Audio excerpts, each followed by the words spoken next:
Hi, I'm Christian, and this is my story. I grew up in a very dysfunctional household. There was a lot of alcoholism and depression and anger in my house. I was raised by a single mom, and even though she had the support of her family, it was really a very insecure childhood with all the stuff that I just mentioned. And then my mom personally became an alcoholic as I was probably in elementary school age. And so there was just a lot of insecurity, and I grew up with a really strong sense or fear of rejection and a fear of abandonment, and really just a sense that I didn't have value, like I was less than. And that stayed with me for a really long time. As I grew older, because of those feelings, I started putting myself in really bad positions where I was putting myself in less than positions where I was just looking for love and looking for acceptance, and it caused a lot of pain. And I was hurting inside. And I remember thinking I was probably early 20s, and I had like a college education, I had a good job, I had friends, I did have family, and I was not happy. I was in a lot of pain, and I didn't know what to do about it. And so I started going to an Al-Anon program, which is like a 12-step program, and they talked about God in that program. And so I started finding a little bit of comfort with that, and kind of started to establish a little bit of a relationship with God. But there was still a darkness, there was still a loss, and a feeling of incompleteness.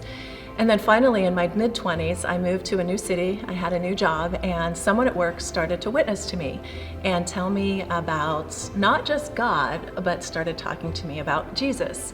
And I really didn't know the significance of Jesus. Like, I'd heard his name before, but I really didn't know what he had done. I didn't know that he died for my sins, or even if I heard that, I didn't really know what that meant.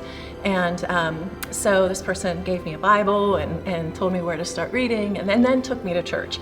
And so I went to church, and there was a traveling pastor that was there and shared the gospel message about Jesus. And at the end of the message, asked everybody, with your head bowed and your eyes closed, if you needed to accept Jesus. And at that point, I had come far enough along to know that I did need to do that. Like, that sounded like a good idea, and I probably should do that at some point. And so I raised my hand, thought I had done enough, and then I put my head back down and closed my eyes and felt like I had a good accomplishment for the day. Of course, he said, okay, so if you raise your hand, come forward. Well, I was not expecting that. Like, unchurched girl, right? I was not expecting that.